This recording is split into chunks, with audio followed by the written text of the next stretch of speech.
All right, guys.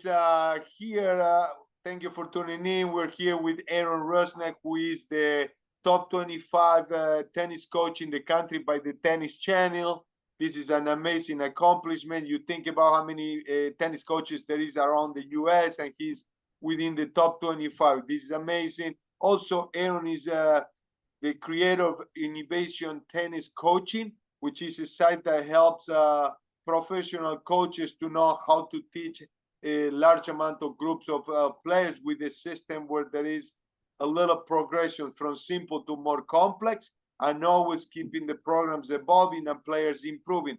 Aaron, as a player, has played tennis in the tournaments like the Challengers and Futures level. He also has been the coach of players that have played a high-level division college tennis, like University of Notre Dame.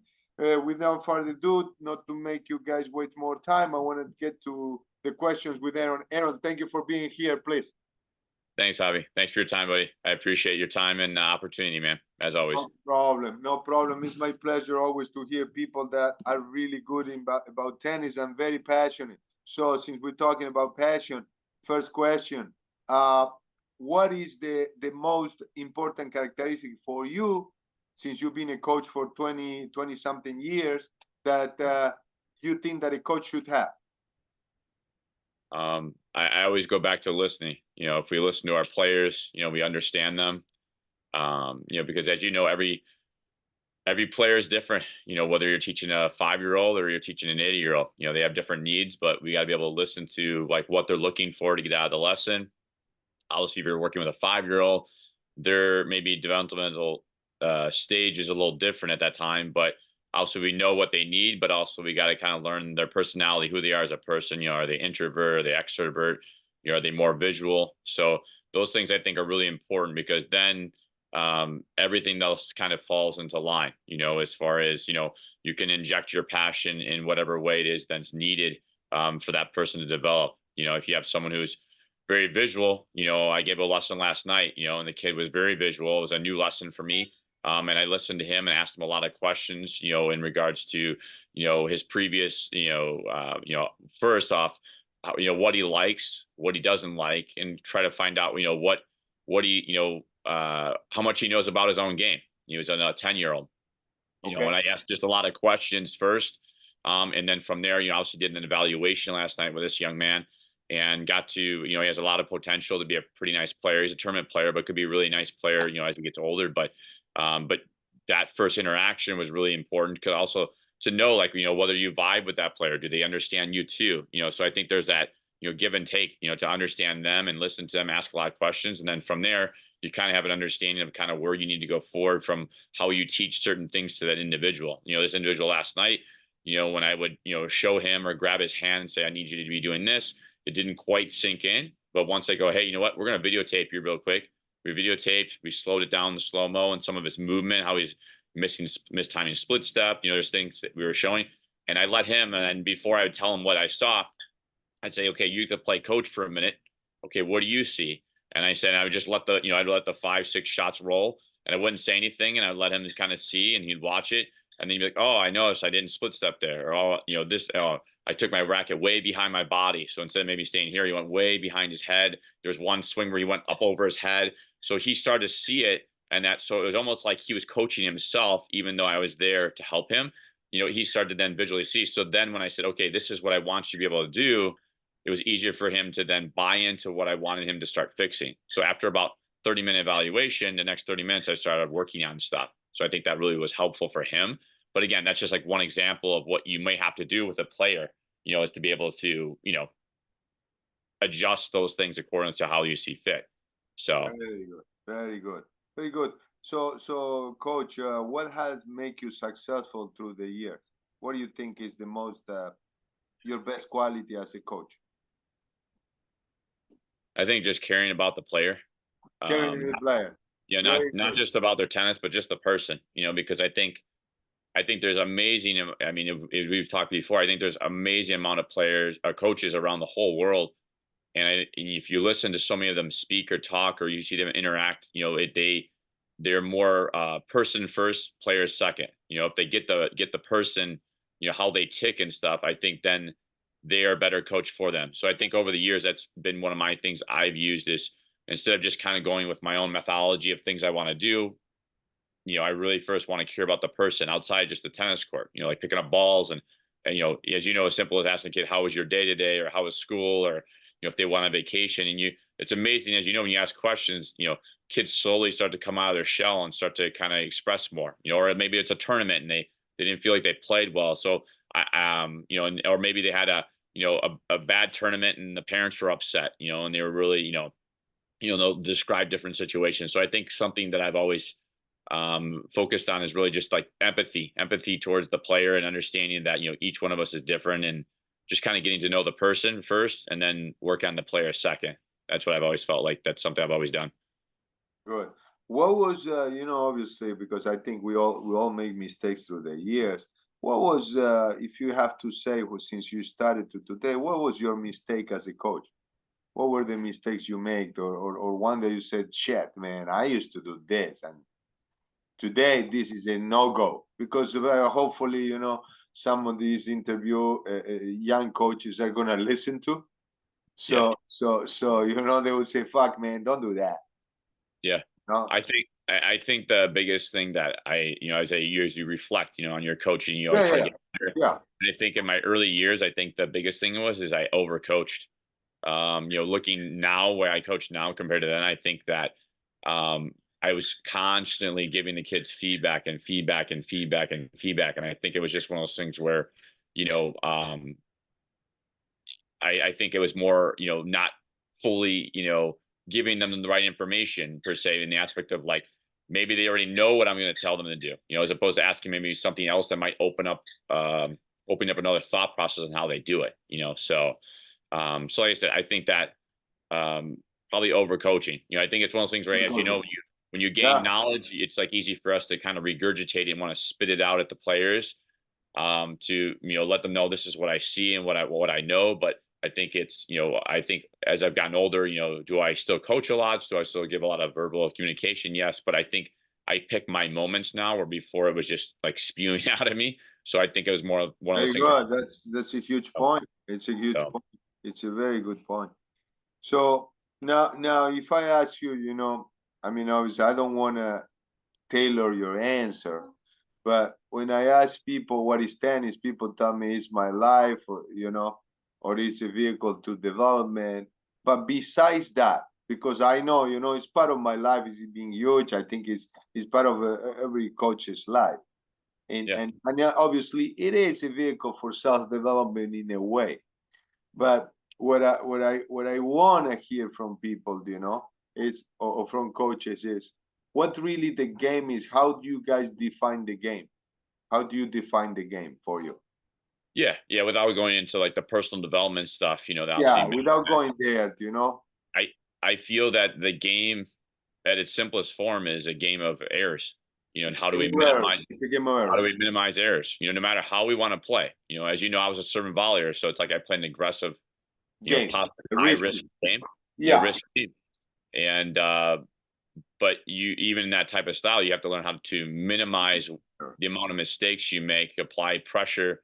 Basically you're dealing with a lot of challenges and trying to problem solve. So I think it's problem solving and minimizing errors. I think is really, in my opinion, I feel that's really what it is. Because I mean, it's like if you and I are playing, I got to figure out like what do you like, what I don't like, what you don't like to do, what I like to do, and how do I make you make more errors than I do by doing what I like compared to what you don't like doing. And be able to stay disciplined and be able to do that. And I think having that ability to to be able to adapt or flexibility in a match. Because sometimes, as you know, maybe the plan you have working is making more errors, but then say you and I are playing and then you readjust some things. And if I don't pick up on them, then maybe now I'm making more errors than you. And now you've come back and maybe now you've won the set because you've made that, that certain adjustment, whatever it may have been. Maybe it's a momentum thing, maybe Very taking good definition. I like it. I really like what you said.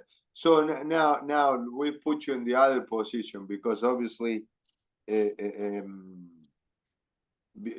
you are a coach. But listen, now you become a player. okay? And you have to pick a coach. What kind of coach would you pick? I personally probably if I was playing right now and I'm looking for a So right coach, now you're playing, yeah, yeah, maybe not as let's not put you with your level, you know, that high, yeah, because yeah, just it like a might be a junior little player, like, yeah, different. yeah. But you, let's say you go back to 13, 14 years old, you're in the middle of what most of the kids that probably will listen to this will be, or parents. What would you look for in a coach? I think, obviously the technical part's important, but I think the thing I look back, that took me longer to understand was my own game. Like I knew what my game was, but I think having someone have the ability to show me the proper steps on how to think through things a little bit better. It's kind of like one of those things where you see after people that have done something that you haven't done before because they may know from experience how to streamline the progress. So I think when you're looking for a coach, it's like knowing what, if you're the player, if you're the parent, knowing what their needs are and knowing someone that's very, diverse in that particular area. So it makes the process of learning shorter, not longer. So I feel like, if I was a kid, 13, 14 years old, thinking back when I was that age, the coach I had then, was a lot of ways very technical. But also he was very tactically was pretty good too. But I think that the biggest challenge for me was from, older years and juniors was, you know, being able to think through matches better, handling my emotions better, having someone who, um, I guess had good, mental strength as far as how to teach mental, we'll say skills to think through things. Because my biggest thing as a kid, and even to this, well, I've gotten better as I've gotten older, but forever was always trying to be a perfectionist. Everything had to be perfect, and if it wasn't perfect, I wasn't happy with the result. Um, I had to learn over years. It's not about being perfect; it's about being consistent. Discipline of what you need to do, and so I think like coaching wise, I think, obviously technically is very important, but I think like someone who can tactically understand your game and then show tactically how you can efficiently get Sure. that, Okay. go that way and go in that direction and do it well. For me, it was a lot of, as we've talked before, it's a lot of trial and error, like, someone said, Yeah. hey, you serve and volley, try doing this. And, it was funny for me, when I was playing, but just in a quick example was like, I in '06, I was just playing futures then, but I spent a day with Larry Stefanke, who worked with, Yeah. so many McEnroe Yes, and yes, all those big guys, time amazing baller. amount of Yeah. players. And it was funny. He said I hit with another guy. Guy's name was Steve Foreman. So it's actually Yes. Jack Brody's one student. So I was playing with him, and I hit for an hour and a half. He said not a one word the whole entire time to me or him. And then all of a sudden, he had this little brown book. And then all of a sudden, finally, he's like, "All right, enough playing. We played a set and a half of tennis. We warmed up, played a set and a half of tennis." And he says to Steve, he goes, da da da da da. But it was very, very meticulous things. He goes, "We're gonna go play another four, like another half a set, and this is what I want you to be doing against Aaron." And then he says to me, he goes, "I know I don't coach you." He goes, "But this is my, he gave me his 2 cents of what he thought I should do." But the little things he said, he was spot on, and it just made sense. Do And it you was remember what he says or not? um to be honest with you, I don't remember offhand. It made sense at the moment where because now I think I just do it, not even thinking about it, now playing because I've been doing it for so long. But I think back then it was something that, one, he teased me because he was like, "You're born in the wrong era." When he first started watching me Right, play, he right, did say right. one thing. He's like, "Yeah, because serving volley, he's like, nobody really does that anymore." He's like, "You're, it's like in the wrong era, and um, because at the time, he was actually coaching Fernando Gonzalez. So he was there training with one of the other Chilean guys, Nicholas Musor. They were a couple of courts down training, and they were just bludgeoning the ball, working on different things. But during that time with Steve, yeah, it was just I think how Larry like just would wait for that moment, was meticulous about how he told Steve what he wanted to do and what he told Steve to do, and then try to implement it against me. Yeah, it was a real pain. It was not, he definitely exposed some things I was uncomfortable with, that I think sometimes players don't notice, and he noticed it. And yeah, it caused headache. But I think to really go back to your original question, I think if you find a coach that, one truly cares about you as a person, as a player, but as an true understanding of the technical aspect, but then trying to teach the player how to understand their own game.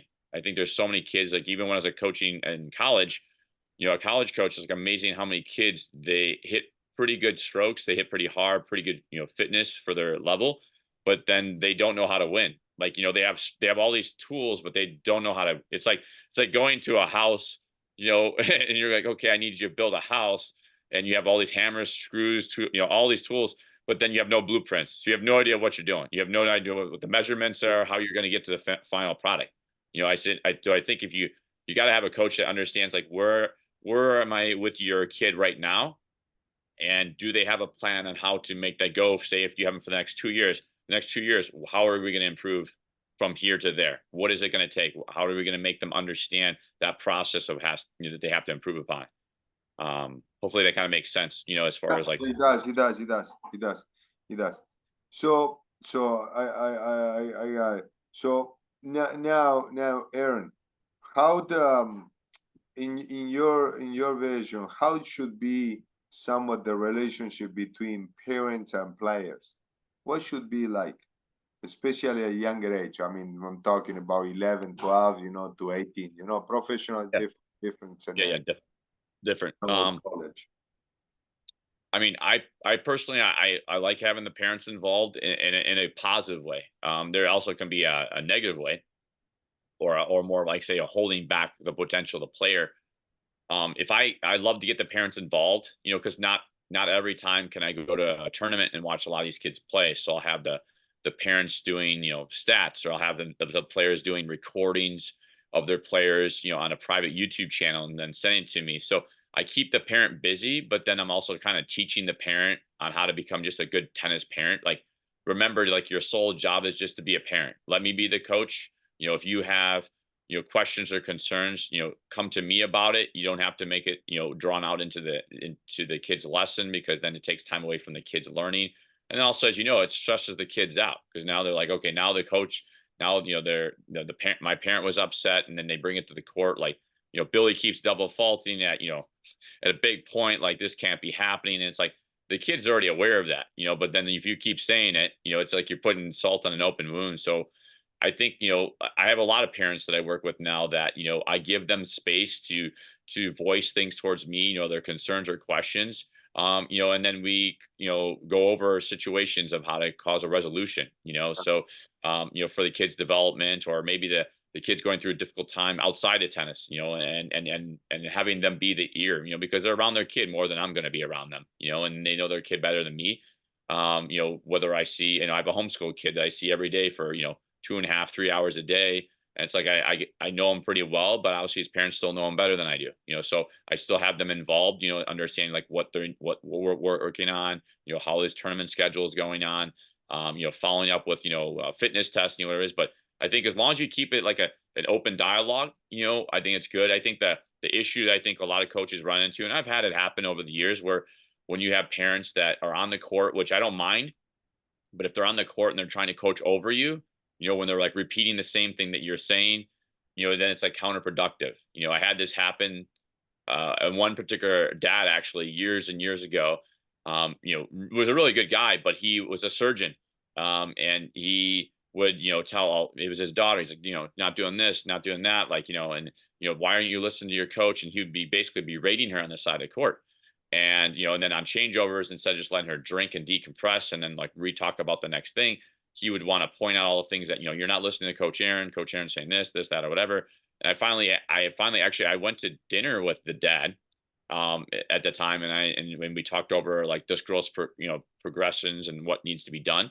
And I literally said to him, I said, okay, I have to be upfront and honest with you. I said, when you're doing what you're doing, I know you're trying to mean well because you're a parent and you don't want to see your kid fail and you want to see him succeed and do well and you want him to be happy. I said, but when you're doing that, you're causing them to get, I watched the girl just start getting stressed out and then getting irritated that her dad's on the court. So eventually, I told around this time I had the dad like watch, but he had to watch from like courts away. He couldn't be on court anymore because it was just too much of a distraction to her. And I said, you're paying me for a service, and paying me for my time to help your daughter. When you're doing that, it's more like taking the time away from her. So I literally, in this dinner that we went to, him and I told him, I said, "You're a successful surgeon in the city." I said, that's your domain, right? I said, this is your whole world. I'm like, when you're in there doing whatever type of surgery you're doing, you got to be fully focused because person's life is depending on whatever you're doing, whether it's a repairing of a joint or whatever it is. I go, what would you do if I showed up in the operating room and started saying, are you tightening that enough? Maybe you should cut more there and that. And he told me, I would tell you get the F out. I said, exactly. I said, this is my domain. I said, I want you to respect my domain that I'm there for your daughter. I said, I don't mind you being on the court. I said, obviously, at this point, I had not told him, like, you need to go upstairs, like watch from afar. So I don't mind you being in court, but you have to understand your place. I'm like, you just be dad, sit there, be supportive, be positive around her. I said, I'm not saying here to be candy coating anything. If there's something, maybe she had bad behavior. Yeah, I'm also going to handle it. You as obviously the parent can also handle if there's bad behavior, whether it's at a tournament or in a lesson. I'm like, but I'm not wanting you to sit there and have to basically repeat everything I'm saying back to her while I'm saying it, because I said it's like overkill. I'm like, she's eventually then going to tune us both out because she doesn't want to hear it anymore. I said, so now we're not doing her any good. We're doing more harm than good. I'm like, you're paying me and we're going nowhere because she doesn't want to hear me anymore because it's basically you're repeating everything I'm saying to her. I said, I go, that's why, I go back to like earlier, in this pod, like, that's why it's listening to player. As you know, when you're working with a player, you can tell if the player's engaged or not. You can tell if they're listening to you or not. You can tell by their body language, how they're responding. Are they looking around? Or in this case, if the dad starts talking, if they roll their eye, it's like immediately they're not going to listen. They're checking out. They're like, I don't want to hear dad. So I think it's just knowing that position. So I'm not against parents being on the court. I'm not against parents being involved. I think it's just as a coach, just making them understand like what's the boundaries. Like, okay, this is what you're paying me for. This is my service I'm trying to provide to help your kid get better. On the same time here, I don't care if you're going to be on the court. Like I've had it over these years. I have many parents, even at my both facilities, that will sit on the court. I normally say, if you sit there, you either say something positive or don't say anything at all. I'm like, because I go, I said, because if it's something negative, let me be the one saying, hey, you need to be doing better. Let it be on me. So if they get mad at anybody, let them be mad at me. Don't let them be mad at you. I said, because what's going to happen is if you start arguing with them, then next thing you know, it's in the car ride home. Now there's an argument in the car ride home, or there's no talking on the car ride. You know what I mean? It just creates tension between the parent and the kid.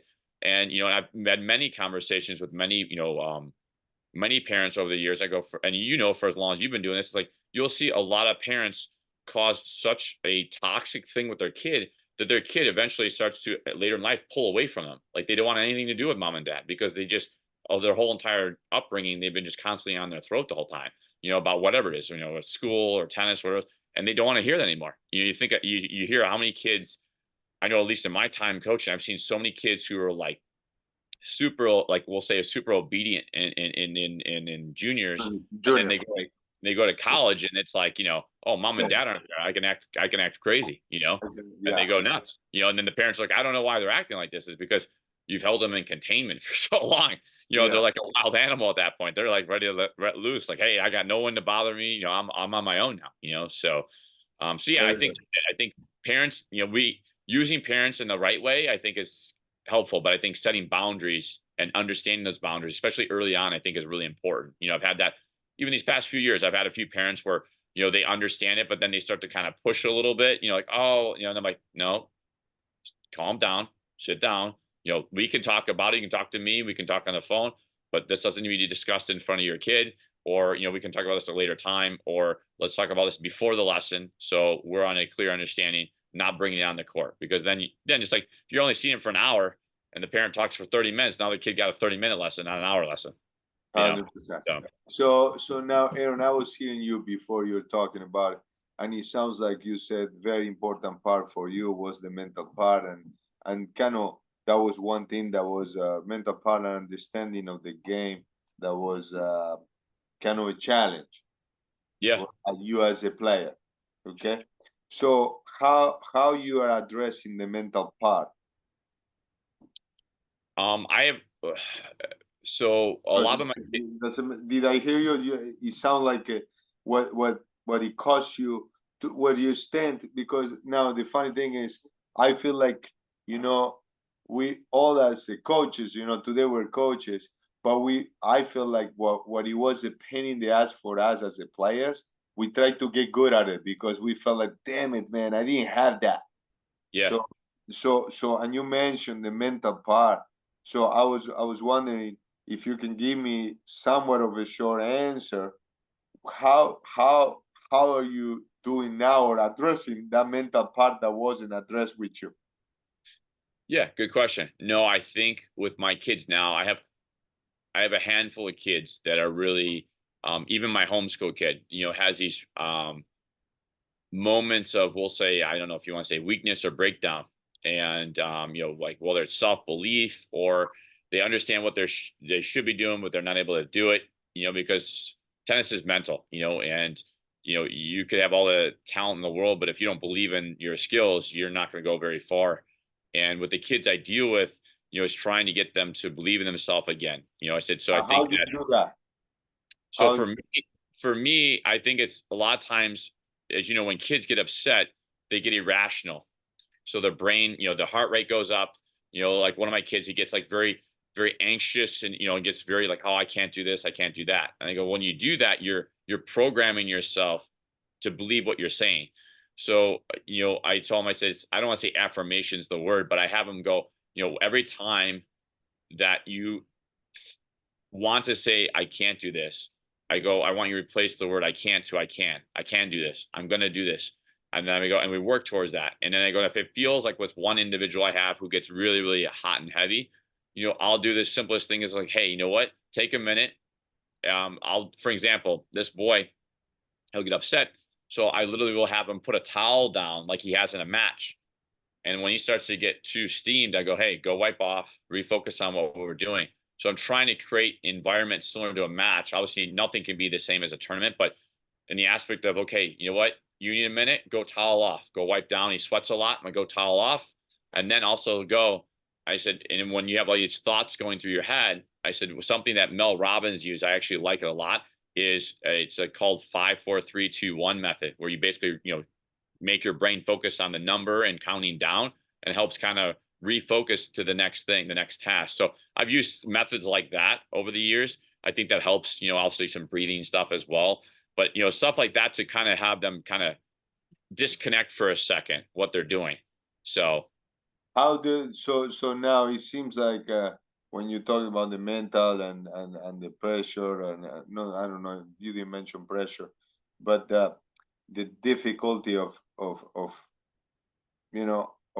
believing in yourself. No, it kind of goes to confidence, right? And you said, so how do you build confidence? How confidence gets built for you? I feel with a lot of the kids, well, one, I think you got to, as a coach, show that you believe in them. I think with a lot of my kids, as you know, I'm really big on motivating my kids. So I think that every time they face an obstacle, I always say it's a lesson to be learned, and let's turn that maybe loss or not such a great lesson into a positive. There's always something positive come out of it. So I try to change their mindset to think of everything that happens, we can take something positive. And if there's something really going on that's really horrific, I'd say it's like an ocean. Eventually you just got to ride out the wave. So, for me, I feel like, a lot of these kids have trouble dealing with pressure now.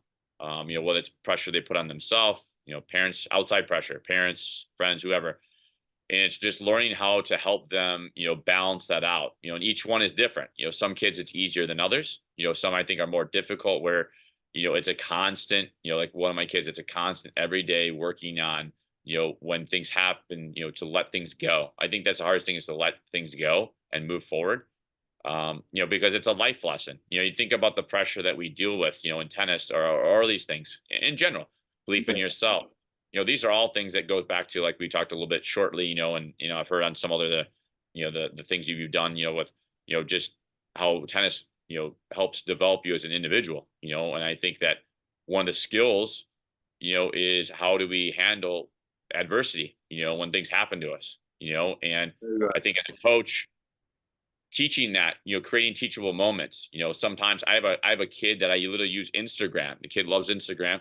So I will show, like, sometimes when the kid will complain about, his shoes or his strings, I'll pull up a video of these kids are playing barefoot, in dirt and hitting with the, deadest balls in the world. I'm like, you don't see the kid complaining. You know, that kid is absolutely having fun out there. I'm like, at the end of the day, we're supposed to be having fun too. I'm like, these kids have less things than you have right now, and they're enjoying the game more than you are, and you have more than them. So it's kind of helping them put perspective of kind of what things they have in front of them and be grateful for it. So they have that form of gratitude. They need to be grateful they have what they have, you know, because so many don't have that, you know. So I think creating those moments, telling them, you know, How, yeah, so you brought the word pressure in there in some of the interviews with a couple of guys. Some of them, they told me that when they went to college, and I think I experienced kind of the same situation with a lot of my kids through the years, is like they felt a lot of pressure in college. I was saying that pressure was really high. A lot of them, you know, some of the kids that that I had that they were going to college after 1 year, 2 years in college, they decided to kind of quit. mhm. So and one of the guys, I mean, and I'm talking about two of them, they were pretty good in terms of the level, right? And Yeah, another one, basically, I'm talking about they became ATP point players, one of them. So they were high up there. They weren't yeah, like, you know, yeah.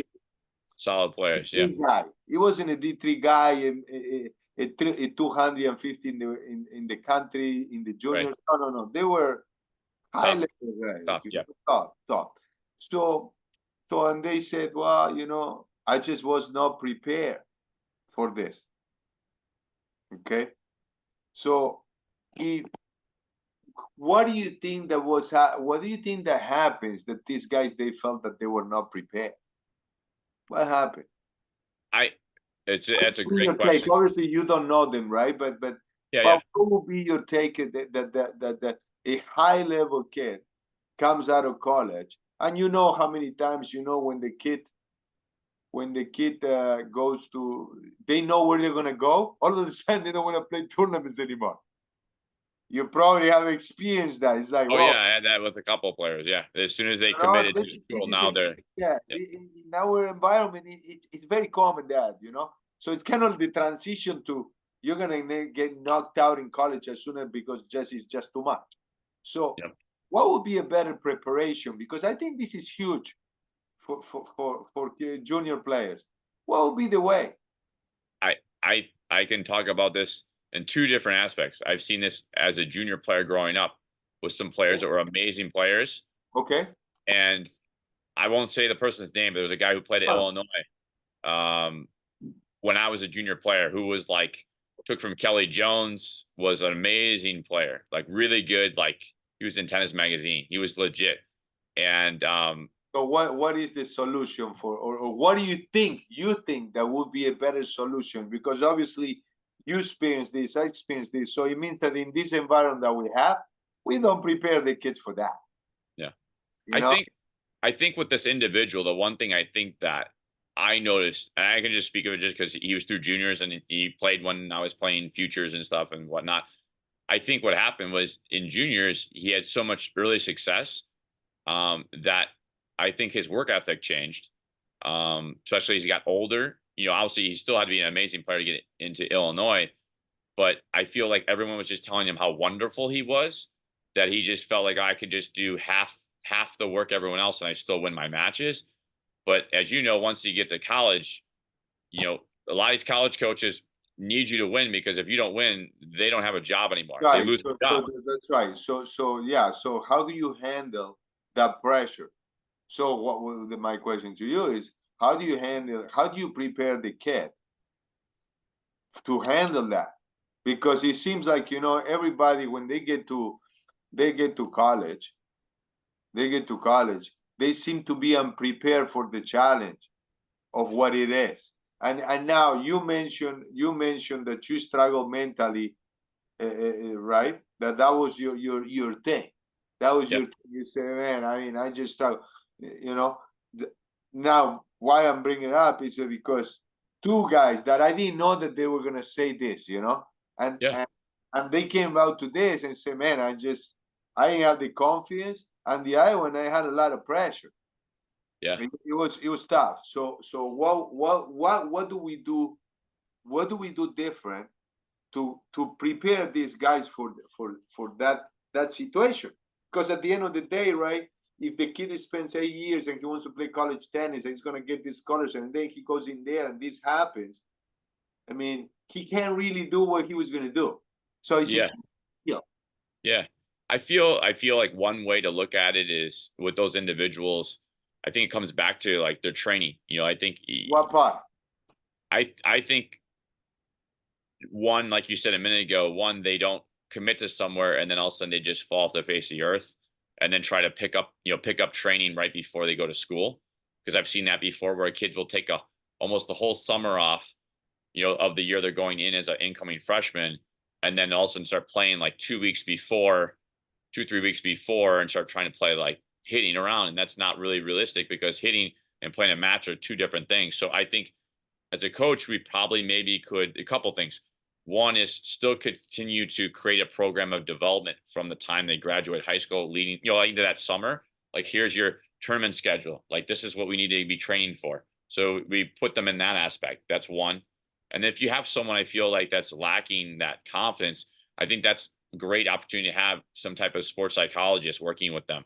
I had that happen with a few kids, years ago with me, that were really just playing really well, but their belief in themselves was very poor. So even though they were getting the results that were really good, they didn't have it was funny.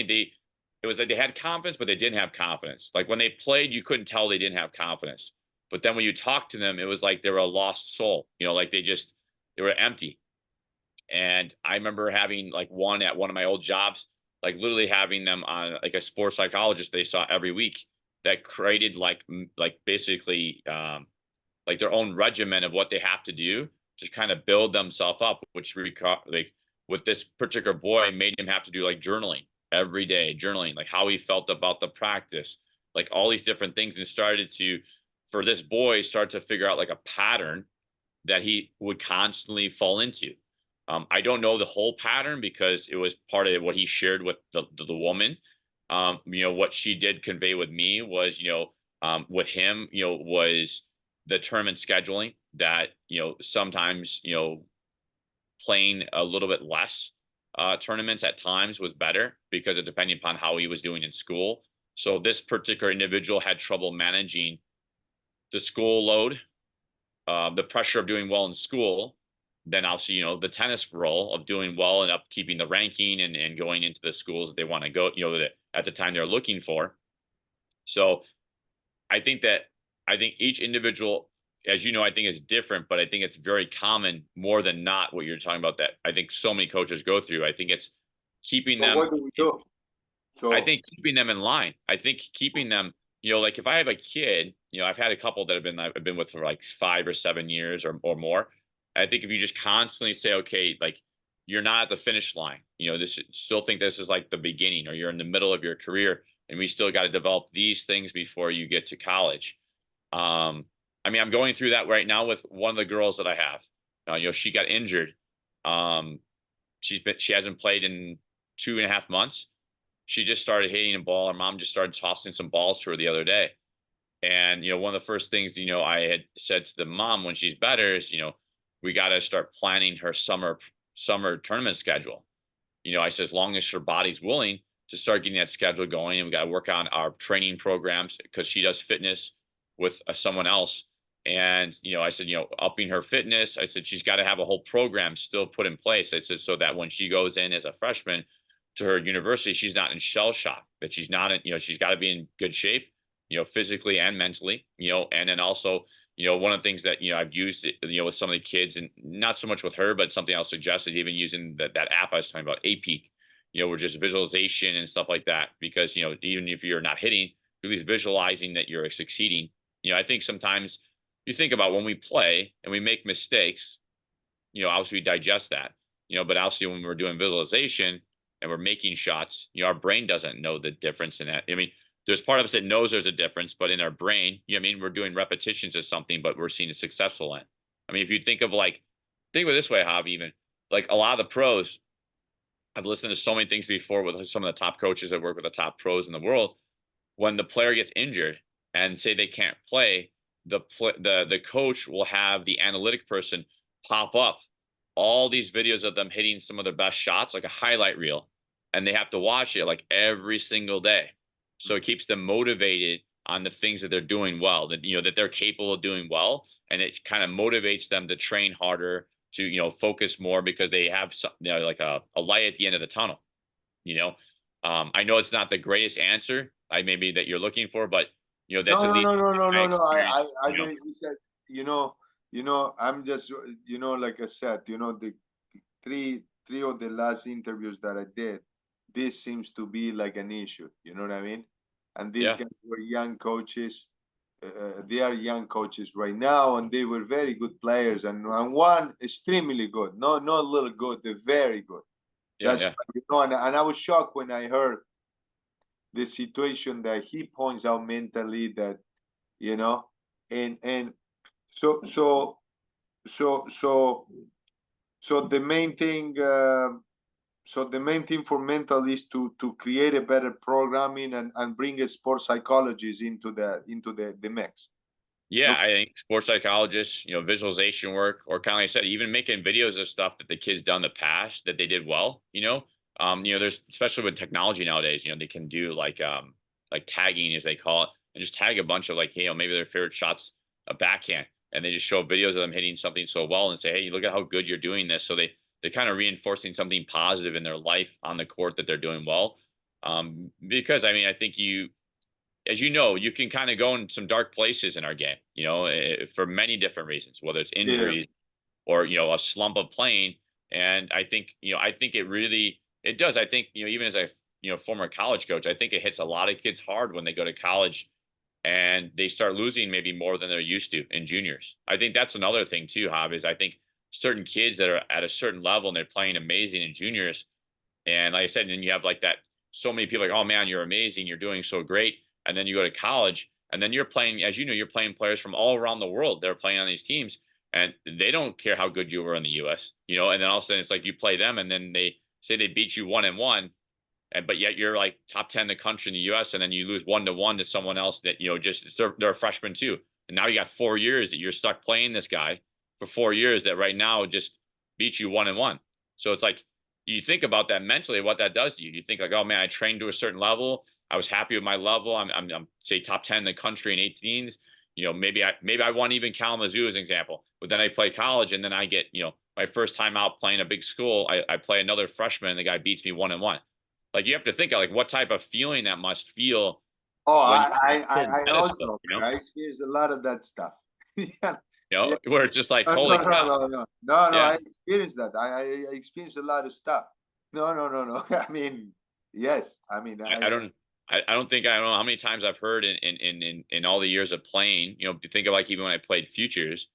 I'll never forget my first future I played. I watched a kid who was 15 years old from South Africa play a guy who played #1 for Virginia. Kid was 15 years old from South Africa. Beat him 3-1 in like 40 minutes. I was waiting for his match because I was the next one to go on. And he beat the guy. And the guy from Virginia literally turned to like his crowd of friends and goes, this guy's beating me like I've never played tennis before. You know what I wow. mean? So it's like, that's just, you could just see how impactful that was mentally, that here, this guy is probably like 19, 20, 19, 21 years of age. And he's playing a 15-year-old who's beating him 3-1, Yeah. you know? So now throwing you another question, Sure. regarding to what we're talking about. What in as short as you can tell me, what's talent to you? Because I want to ask you a couple of more questions, so that's why I'm asking if you can short them up a little bit. So, Yeah. what is talent to you, Aaron? I love that question. For a tennis guy, okay, for a tennis Yep. player, you know what I mean? I mean, but if you can make it as you know more related to tennis than anything else, what would be talent for you? I think whatever a player can do, that is effortless. Whether it's the Very good, movement, very good, I very think good. effortless. It Yeah. doesn't take. It's just And what like a natural reaction. They just do it so naturally well. what is that talent? Uh, and what is that talent? If you see it, what it would be for you? how do you see it? Man, this guy has talent. How do you see it? So something comes out naturally, but what in the game or? I think the thing it goes back to because I knew Donald Young since he was really little. The thing that stuck out to me watching him because I was older than him, but watching him Yeah, was what it not was. just not so much just the effortless, but it's more so he knew where the ball was going before the ball was hit. Very good. Very simple. Very He good just way to put he it. literally could That read the was court the before the impression play. that he got. That he Yep. was effortless, but on top of that, it seems like he was with the ball. Yep. He was with the ball. Yep. Now, can that be trained? I think I think in some ways, to be honest with you, It's kind of it is or it's not. I really feel like after watching the game, there's certain things I feel like you can help improve, but there's some things I think you either got it or you don't got it. I feel like some people go, oh, everything can be trained, but I don't know. For as long as I personally been doing this and seeing players play That at one is all a tough one. levels, That I one is think a there's tough certain one. things. Yeah, I think there's things that, like for example, like that scene in the court. You It can takes have some long. players. I mean, you think of even like at the highest level, there's some players that have amazing strokes and move well, but are not they are fast but are actually slow. We've talked about this before, and there's some players that are not very fast, but they read the court so good that they're always in a pretty good balanced position and they're not as fast. You would Yeah, know if they had a foot race, they would lose every single time. But yeah, they just know where the ball is going. I think it's such a huge big one because I think that helps. I mean, you think about it, if you can get to the ball sooner than it's there, yeah. your quality of shots can be so much better. The stress level is much easier. Oh yeah, But clearer thinking. now another question that I think is important. I mean, very important. We're talking about, I think we all train. We reach a certain level, right? And we all get stuck, and everybody gets stuck in a different level. But we're all right. But we're all trying, right? Obviously, and we don't know why each player will get stuck, right? But they all do. I mean, only a few get to all the way to the top level of the game. Yeah, yeah, the 1%. Yep.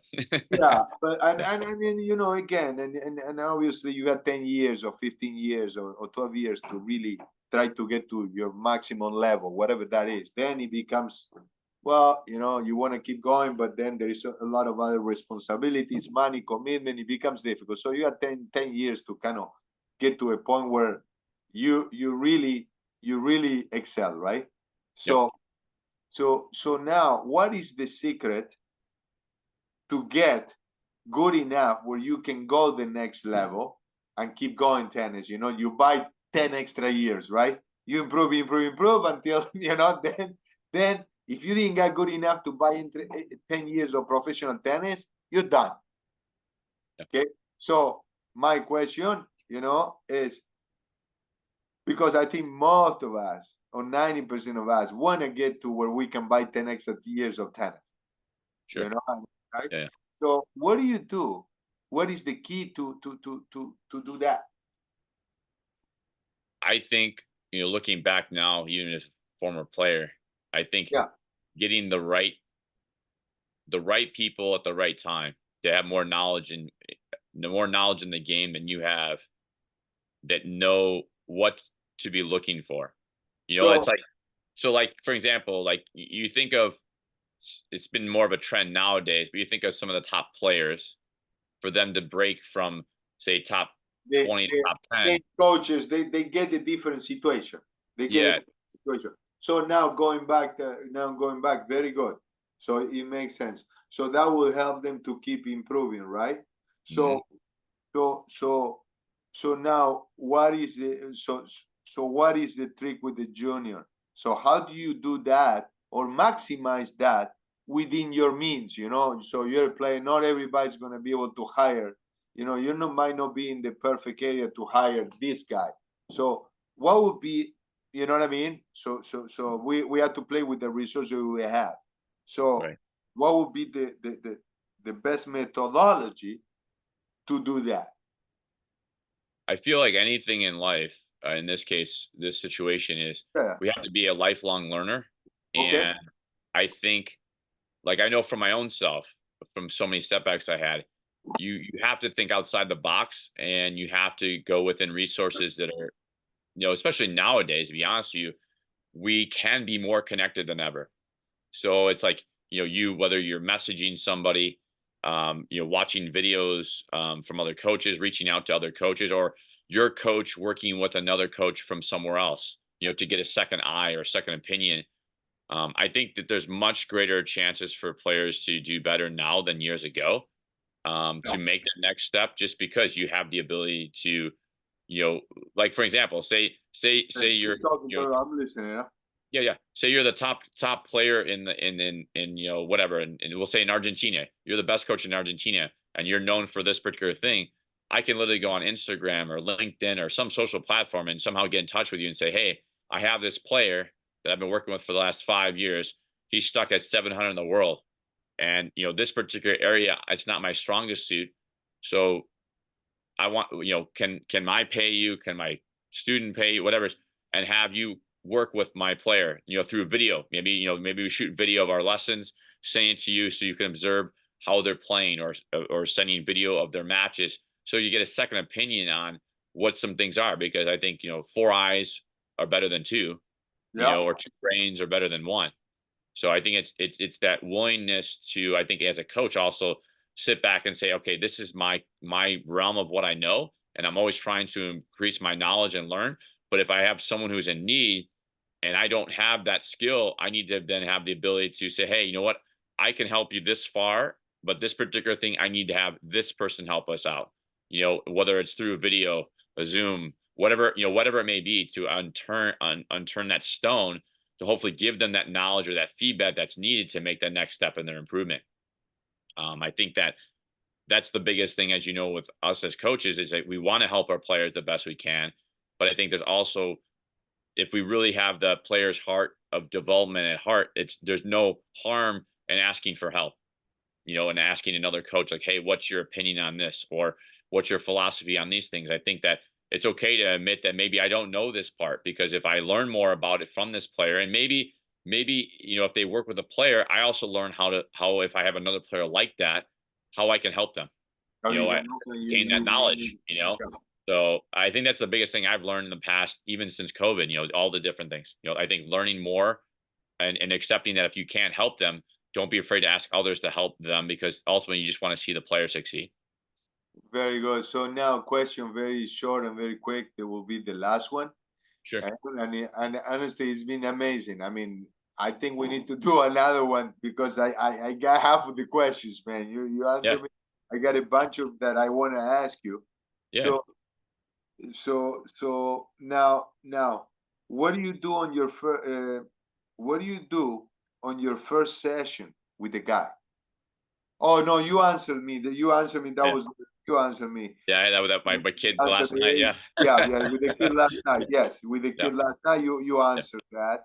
Yeah. You went into that. So I have one more that I wanted to ask you.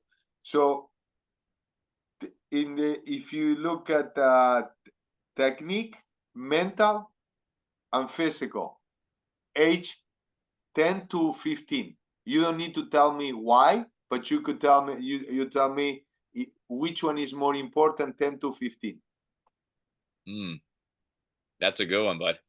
Yeah, you don't need to tell me why, because we don't have a lot of time, but this Right. thing may cut off, but you can tell me in your vision which one. Physical, mental, technical. 10 to 15 in general. Which one would you pick?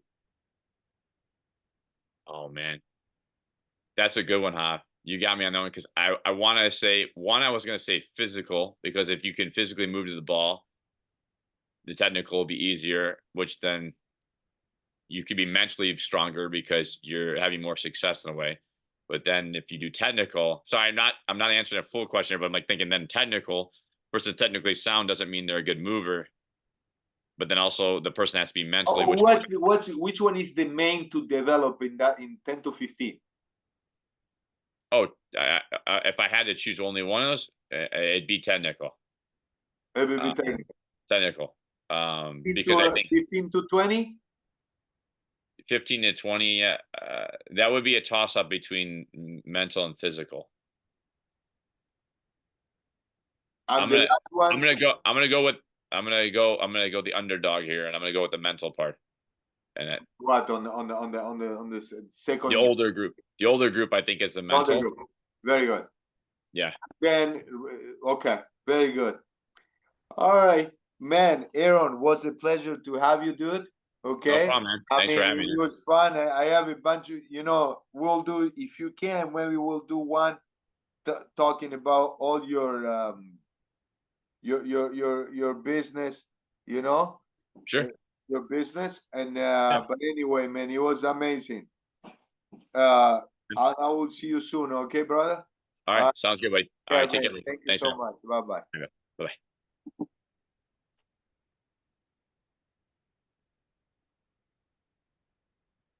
All good, dude. All good, man. I'm All trying right. to